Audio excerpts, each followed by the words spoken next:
long will be to my sons. What the fuck? We kept the family together through sports. I haven't heard anything in terms of Brian Case. Either somebody close to him, a friend, a family member, somebody has to know. Brian Patton, creative writing, January 25th, 2004. Challenges, obstacles. Seems like a good guy. Life is always Seems like he just wanted to just do his little thing. Who I am and what I messed with the car though. My name is Brian Patton. And he had goals. That's a Miami thing. A story of love, perseverance, remorse, and hope. To begin with, my family is from Haiti and moved to the States with my older brother. Fortunately, Damn, I've been to I was Haiti. born in the States. So it was easier for my parents to get me enrolled in Dade County school system fast. Not knowing the American language, it was hard for my parents to find immediate work. I only know the American language. That's weird. Wish I knew another language. That was difficult at times. Being in a country of freedom and opportunity, that was the greatest reward for the price of sacrifice my family and I made. This is a college essay written by a 20-year-old Brady dreads like that. Look at this shit. I ain't got nothing, bro. I look bum as fuck right now.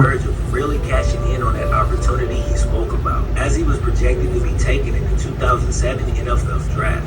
But the suit he picked out to wear on the draft day instead ended up being the suit that he was buried in. Damn. Brian Patton was a defensive lineman at the University of Miami. The NFL was his dream. But ironically, the closer Brian got to that dream, the more he was haunted by his nightmares. At one point, the nightmares got so bad I need that that shirt. a 6'4", 280-pound NFL-bound D tackle would hop out of bed in the middle of the night, grab his guns, and then go sleep in the closet. Damn. Here's a quote. I would've just moved. I remember him saying, "Man, they keep chasing me. These people, somebody, they keep chasing me in my damn dream." And sadly, the man who chased Brian Patton in his dreams eventually caught up to him in real life. Finding his killer took 15 long years, but sometimes. Damn. I actually heard about this story. Look, I bet you it was him right there in the red circle. Miami football player Brian Patton, a player who was believed to be murdered 15 years ago by his own damn teammate. Cute. It's the evil world we live in. Just saying.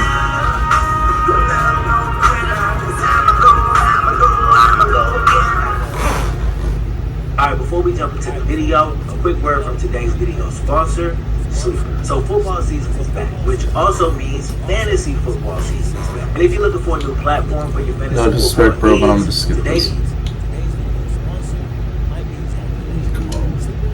It's got your integrated. Now the app's also got a cool story behind it.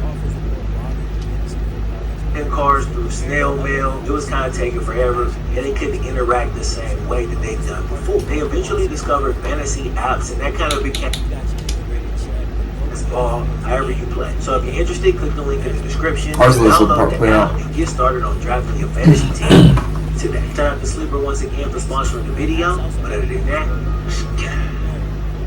as a kid, Brian Patton's mom moved him and his 8 siblings Bro, to he's big different as areas fuck. around Miami. They all look as she fucking was same, looking though. for an affordable and safe place to raise them. As they were a large family living on a tight budget, Brian and his 5 brothers would pile in one room, and his 3 sisters would sleep in another. Like Brian mentioned in the essay I read at the beginning, his mom was a Haitian immigrant, and the language barrier made things hard for the Patton family in more ways than one. Due to that language barrier, You like Kevin Durant right Brian there. and his siblings leaned on each other for companionship, keeping the outside world at arm's length. The youngest of the 6 boys were Edwin and Brian. Nah, it looks like Young Nutty right there.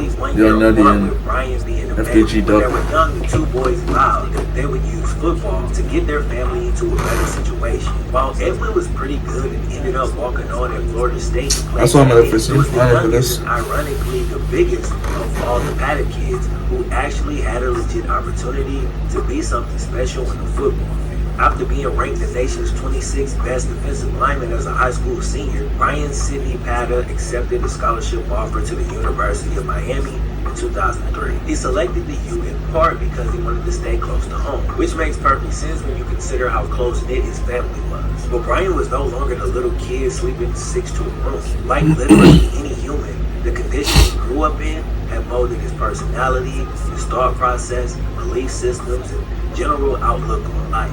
He and his brother had grown up admiring the fully decked out old school Chevys they'd see cruising through the streets of Miami. So once they got their hands on a little bit of money, Brian and one of his older brothers started buying cars, customizing them, fixing them up, and then That's a wild steering wheel, Brian bro. loved cars and Jesus. even wanted to open up a shop after he was done with football. The fact that he had an entrepreneurial spirit and was going about it legally is really dope to see. But unfortunately, we never got a chance to see how far he could take that business by putting some real NFL money behind it. But still, while they had occasional issues as any small business would, this was one of the few bright spots in a life filled with conflicts. Thanks to his side business and a guy who Brian referred to as my guy, Brian was able to Bro, is that Adam Sandler? What the fuck? He drove a black Infiniti with custom spinners, and he was said to be a pretty demonstrative and aggressive guy who never backed down from a challenge. He was also said to be a pretty cool cat. He was cool with him. He seems pretty nice. He's like a good personality. Brian's personality from his college teammate, Greg Olson. He was a happy and fun guy. He was that guy in the locker room that kept everybody entertained. He always had the one-liners that made everybody laugh. It was a good I had friends like that in high school. guy to have around. While he had lots of friends and got lots of love on the team, he also had his share of enemies.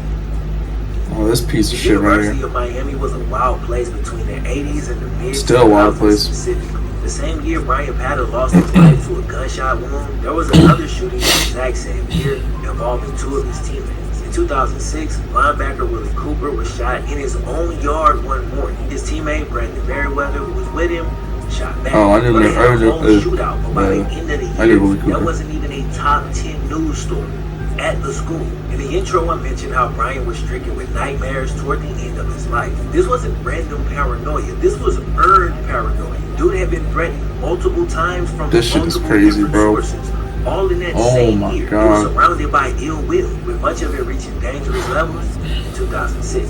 In 2 seasons at Miami, Brian recorded 27 tackles? and 5 sacks. And once the coaches changed Brian's position from defensive end to defensive tackle, his draft stock began to rise. He was expected to be taken between the 2nd and 3rd round during the 2007 NFL Draft. 2007 was the year everything was going to change. But making it through 2006, that was an uphill battle. Towards the end of 2005, Brian met Jada Brody, and the two quickly fell for each other and had the typical hot and cold college relationship. You know, young couples struggling to process those really strong emotions, and it leads to a relationship that just confuses all the people around you. You love hard, fight hard, break up, make up, rinse, repeat, over and over. And 7 months after they met, the couple moved in together in May of 2006. So 2 of the suspects in this case were Damn, I was actually in connected to Jada. first grade around that time. One of the suspects was her brother, and another suspect was her ex. Now, to be fair to Jada, Brian had his ex-girlfriends lurking around as well, with one of them showing up to the apartment one day, wielding a knife and making threats. So they both had a bit of baggage from previous. Well, ad coming up. Promises of trust not to be broken. I'll probably see some of the video when I edit it. Something from her parents. That's the one got. Probably about her ex-boyfriend, who we're about to talk about in a second. So anyway, the couple really did care about each other, but they would get into these big fights, you know. So every now and then they would get into fights so big that Jada's family would actually get involved. They'd pick up the phone, call Brian, and he'd have heated discussions sometimes with her dad, and then one time with her brother. And according to Brian's sister, during the early to mid-2006, Brian and Jada's brother had their biggest argument yet. Now, Brian's sister wasn't privy to the full conversation, but she later told police that her brother was very upset after the call, and he interpreted what was said on the call as a threat on his life. I would. A threat that he took extremely seriously because he went back to his house, got his guns, came back to her house, and stayed over there that night. He really thought something was going to go I couldn't down. imagine This living like story that. obviously made Jada's brother a suspect at some point. And if you feel like Brian was overreacting to the alleged threat, check this out. So Jada's dad, uncle, and brother had all spent time in prison. Damn. Her brother, who was only 19 at the time, already had a pretty long rap sheet, including violent incidents involving guns. And Kids he also had dangerous. some drug charges thrown in there as well. Now, obviously, I ain't gonna just judge somebody because they got a little bit of a rap sheet, but when that person threatens my life, I just take it a little bit more seriously because I know that they've done crimes before. You know what I'm saying? So they're more likely to do them again. But Jada's twin brother wasn't the only one making threats on Brian's life. During that same year, 2006, Brian was at a nightclub with his brother and a few teammates when a fight broke out in the club. Brian's teammate later told the police that the Bro, why aggressor do they let was Michael a Jordan? gang member that Cuban Brian Michael Jordan. knew previously. He says the fight got crazy, stuff was flying, some dude got hit with a pipe, but When it was all over, a tall, skinny cat with a big chain on looked in Brian's direction and said, "We're gonna get you." That's threat number 2. And that same teammate told Nah, the that's a police threat that to he fucking later run. received calls warning him that somebody had placed a hit out on him and Brian.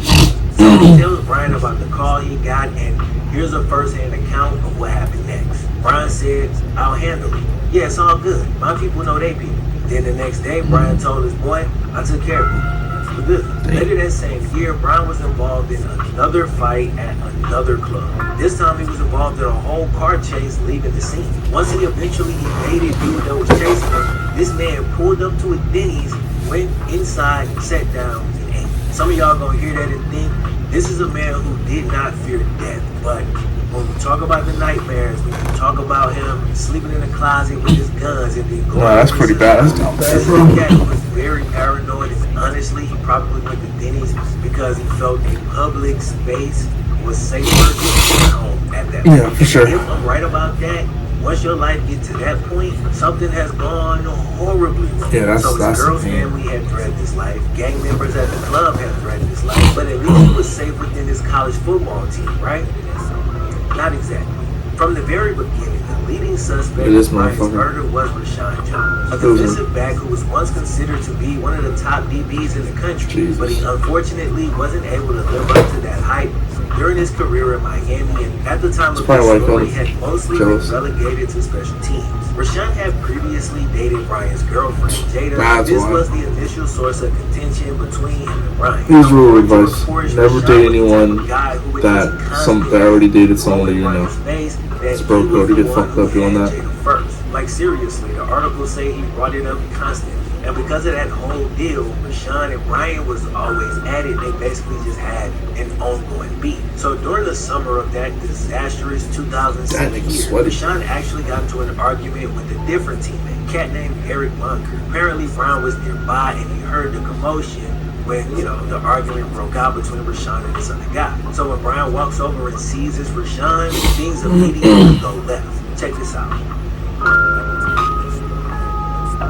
Brian just like he started getting to Rashawn face, and then their argument escalated, and they started fighting. So Brian get on top of this dude and headbutts him 5 times. Damn. Boom, boom, boom, boom, Ricky. Boom, boom. So they ain't even do nothing, so I dove in there, grabbed Brian, threw Brian out, Yo. threw Rashawn out the room. And then Rashawn was like, well, you might as well go ahead and clip up. Boy. Oh shit. So after he said that, I was like, y'all stupid. Y'all ain't finna, are y'all really finna like shoot each other right now? I actually read that they fought multiple times, but that's the only time where it's like detailed out what happens exactly during the fight. By November 7, 2006, Brian Patton had 3 recent threats on his life, all coming from people who seemed pretty capable of carrying it out. On top of all of that was an unhappy customer who had bought a custom ride from Brian and his brother, only to shit. find out 4 days later that the transmission was bad. A little bit of bad blood there. Then there was another guy who Man, accused dude, Brian of fucking stealing jumped. his rims. When he confronted Brian about the rims, Brian basically just cursed the dude out and sent him on his way. But apparently he found out where Brian lived, and Jada had even seen dude creeping near Brian's car, basically trying to further inspect the rims. So we got Jada's brother, Jada's ex/Brian's teammate, the alleged gang members at the club he got to fight with, unhappy customer with a bad transition, and now we got to add in the rim man. And if it's starting to kind of feel like Brian was boxed in from all sides, it's because he was. He was surrounded by enemies and he really needed to get the hell out of there, bro. These should have been some of the best days of Brian's life. Yeah, he seems happy for now. I mean, he's about to be in the NFL. Look what happens. Comes another ad. Oh, that's not the video, possibly. Well, Good morning. this brain is garbage. What the hell? Cashback is good. Damn, 2 ads back to back. Oh yeah, Xbox is the best PS4 and shit.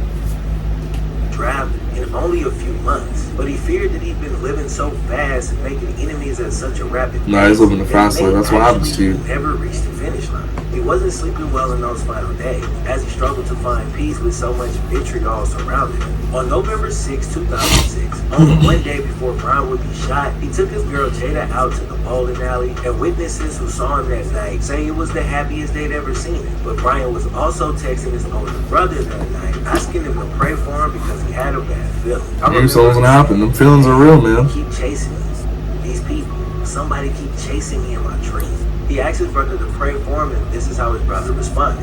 Okay, I'll do that. But bro, nothing is gonna happen to you. Damn. Little did he know. After a fun night at the bowling alley, the very next day, all of the wrong dreams would come true for Brian. Not his dreams of reaching the NFL, but instead, it was the nightmares. It was the nightmares that came true. The morning of November 7, 2006 started like any other day. Brian went in for his early morning meeting and workout session, registered for some classes, and grabbed lunch with Jada. At lunch, his teammate Eric Usual-ish. the couple and talked about Brian's future in the NFL, how his stock was big, rising, you and how fucking some go. people were now saying that he could go as early as the second round. Later on that Oh, same shit. day, Brian and his D lineman buddies actually threw ice water on their position coach, playfully, of course, all in celebration of the coach's birthday. And from the sounds of things, for Brian at least, it had been a pretty good day. But the day wasn't so great for Rashawn Jones, who had been suspended from the team that very same day after failing his third drug test. Damn. Brian lingered in the locker room for a while, taking his sweet time and even singing in the shower. But as he was finally leaving the building, tight end Chris Zellner overheard a heated argument between Brian and somebody on the other end of his phone. I've never seen him get that annoyed or pissed off unless it was on the football field. I wasn't really trying to eavesdrop. I just remember him talking about, like, "Hey, if you won't, come see me then." So we got hella Whoa. threats already hanging over Shit Brian's about head. crazy, Now yo. there was a direct invitation for smoke for whoever that was on the other end of the phone. So Brian finally leaves the facility, but he still doesn't go straight home. He actually sees a couple of his teammates standing on a bus stop. You know, underclassmen don't have a car. And Brian does the stand-up thing that a teammate should do. He popped as many of them as he could fit in his car and gave them a ride back to the dorm. So All I right, would do. boys, I'll take it easy. See you tomorrow. Pulls off. He only had to drive 4 miles to get back to his 3 apartment, but minutes. decided to give his brother a call to help pass the time. They talked about paint colors for a Chevy that they was fixing up. Just kind of basically going through ideas when suddenly the call drops. Brian's brother thought it was a little weird knowing that his little brother would never hang up with him, but I guess he figured he'd just call him back whenever he got a better signal or whatever. But unfortunately, that would never happen. Dude.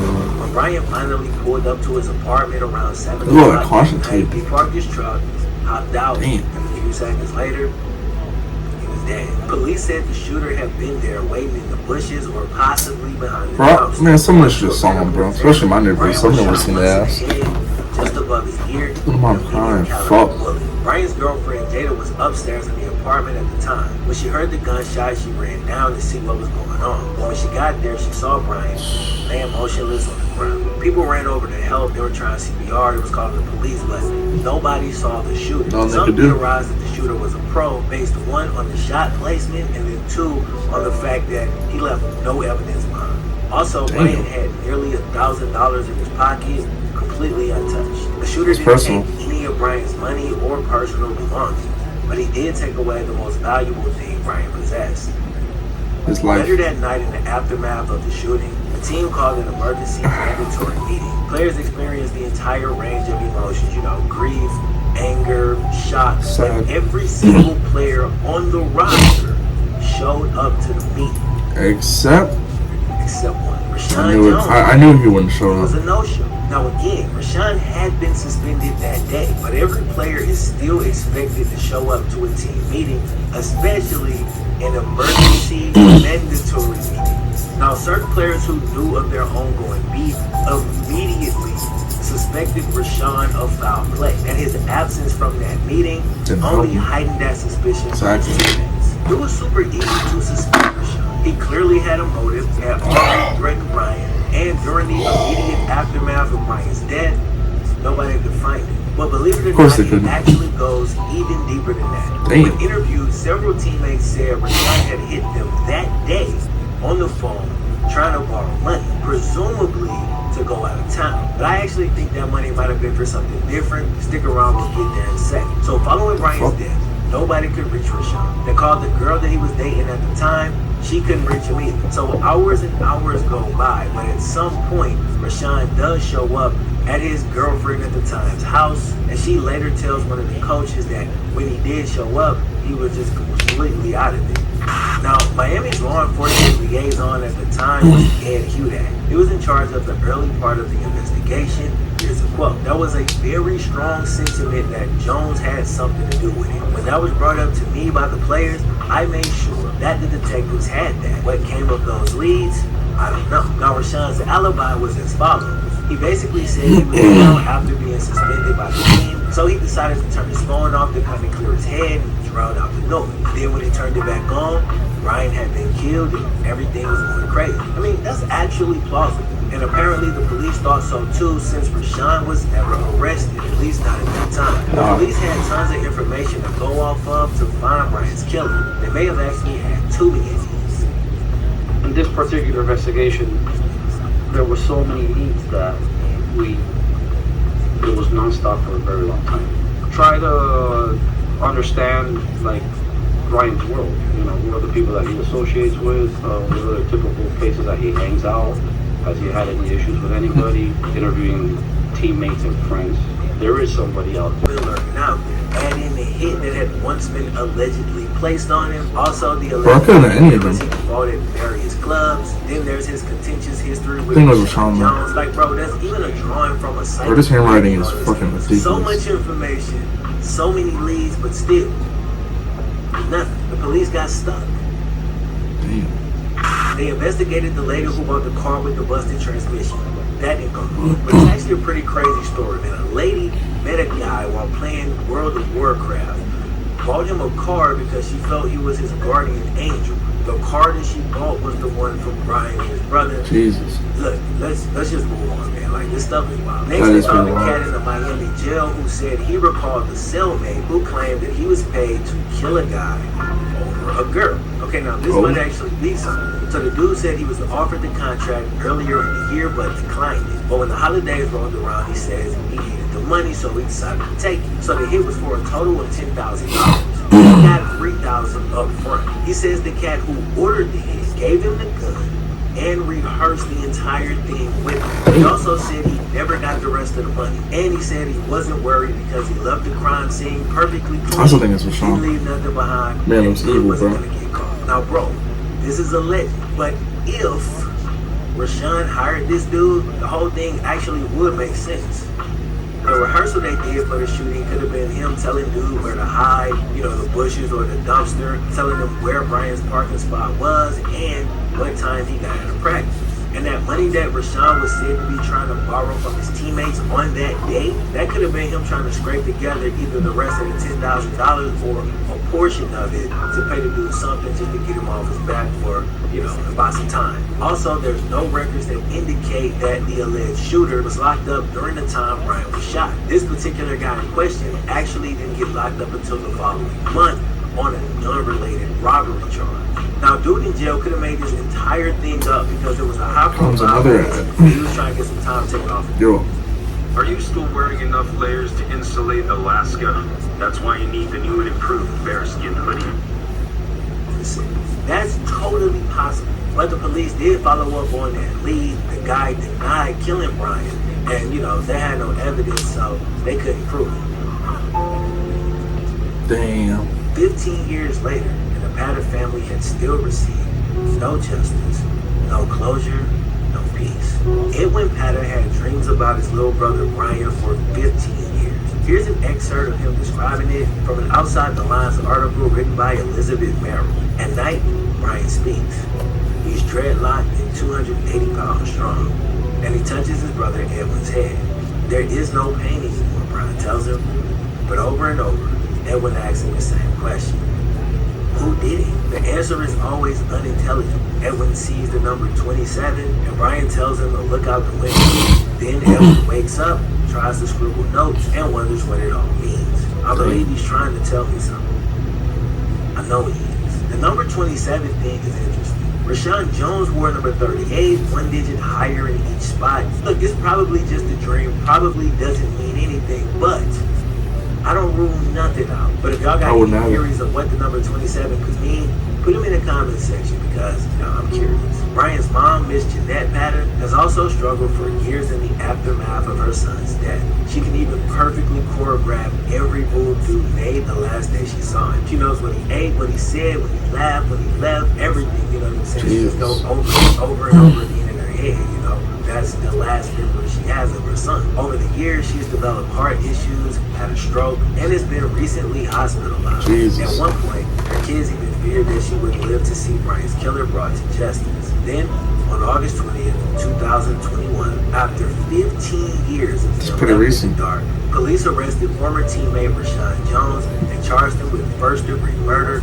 in the death of Brian Patter. Rashawn still maintains his innocence, and Brian Patter's family still feels they lack closure. Today, When did they Rashawn find him? Jones is a 35-year-old dad. He found the woman of his actual dreams, had a kid, got married and all. But since he's believed to be the person to have stolen that opportunity from Brian Patter by taking his life, Rashawn is now having everything stripped away from him. Now, Rashawn's still going to be tried in a court of law and found guilty. But in addition to everything we've already gone over in the video, cell phone towers actually show that Rashawn made a call from nearby the crime scene around the time the crime took place. It was definitely him. Now, keep in mind, Rashawn's alibi was that his phone was off and nobody could reach him all of a sudden after the incident. According to reports, right before the incident, he was in that area and he made a call. Another potential storyline that I didn't really see mentioned anywhere, potential jealousy. Again, Rashawn Jones was a highly ranked recruit coming out of high school, but when he got to Miami,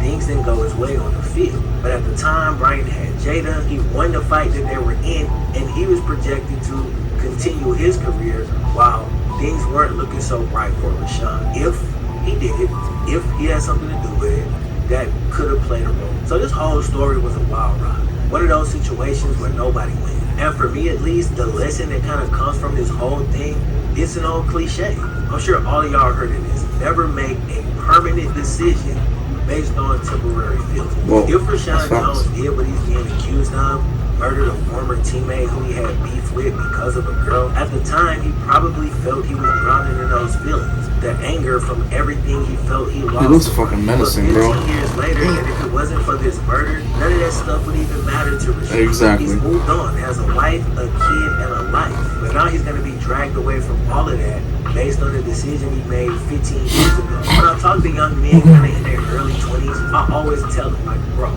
your problems right now, in 5 years, won't matter at all. Like, all the stuff you stressing about today, like, you won't even care. Oh, girl, you won't even care. In 2 years, in 1 year, it won't matter. You will have moved on. Don't do something stupid today and then ruin the rest of your life. It won't matter. As for Brian, first off, rest in peace, man. The lesson I took from Brian's situation is this. You ain't gotta be friends with everybody, but you wanna be careful of making too many enemies. Look, man, we've all got them. I done made plenty of them just on the internet these past several years. So it is gonna happen, but you do wanna watch your positioning, right? Like, just to kind of go back to like a football analogy. You don't wanna be caught out of position surrounded by the other team. Here's the thing about that in Brian's case. He was looking to reposition. It was just gonna take a little bit of time.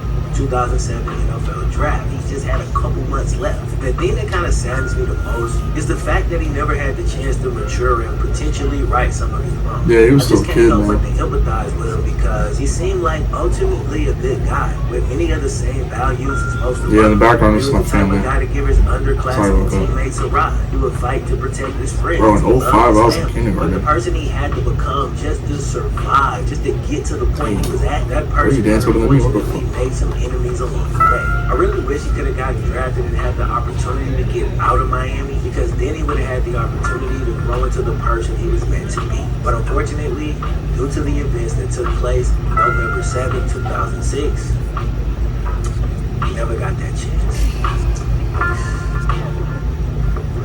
Alright, I was gonna cap it off. See y'all on the next one. With many of the same values as most of us. He was the type of guy to give his underclassmen teammates a ride. He would fight to protect his friends. He loved his family. But the person he had to become just to survive, just to get to the point he was at, that person had unfortunately made some enemies along the way. I really wish he could have gotten drafted and had the opportunity to get out of Miami, because then he would have had the opportunity to grow into the person he was meant to be. But unfortunately, due to the events that took place November 7, 2006, he never got that chance. Peace.